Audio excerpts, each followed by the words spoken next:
میں تمہارے درمیان میں دو قیمتی چیزیں چھوڑ کر جا رہا ہوں، اگر تم انہیں تھامے رکھو گے تو کامیاب رہو گے۔ پہلی گراں قدر چیز، نبی پاک صلی اللہ علیہ وآلہ وسلم جب مدینہ کی طرف واپس آ رہے تھے تو مقام غدیر خم پر نبی پاک صلی اللہ علیہ وآلہ وسلم نے لوگوں کو خطبہ دیا اور ارشاد فرمایا کہ من کنت مولاہ فہذا علی مولا، کہ جس کا میں مولا ہوں، جس کا میں دوست ہوں، جس کا میں مددگار ہوں، اس کا علی بھی مولا ہے۔ حضور صلی اللہ علیہ وسلم نے ارشاد فرمایا کہ لوگوں میں بھی انسان ہوں، ہو سکتا ہے کہ مجھے اللہ کا پیغام آ جائے، ہو سکتا ہے کہ اللہ کا حکم میری طرف آ جائے، موت کا فرشتہ آ جائے اور مجھے اللہ کے پاس لوٹ کر واپس جانا پڑے۔ میں تمہارے درمیان میں دو قیمتی چیزیں چھوڑ کر جا رہا ہوں، اور یہ گراں قدر چیزیں اگر تم انہیں تھامے رکھو گے تو کامیاب رہو گے۔ پہلی گراں قدر چیز اللہ کی کتاب قرآن مجید ہے۔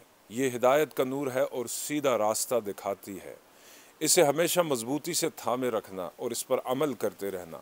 اور دوسری گراں قدر چیز میرے اہل بیت ہیں، میرے خاندان والے ہیں، میرا خون ہے۔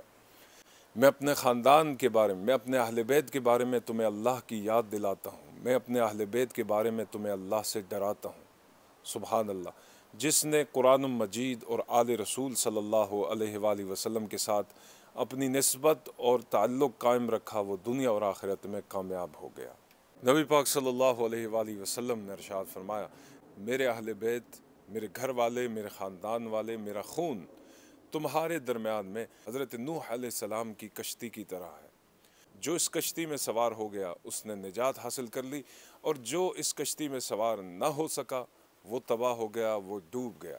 لہٰذا جس نے آل رسول صلی اللہ علیہ وسلم کا ادب و احترام کر لیا وہ کامیاب ہو گیا، اور جس نے آل رسول صلی اللہ علیہ وسلم کو تکلیف دی، ان کا ادب و احترام نہیں کیا، وہ ناکام ہو گیا، تباہ ہو گیا، برباد ہو گیا۔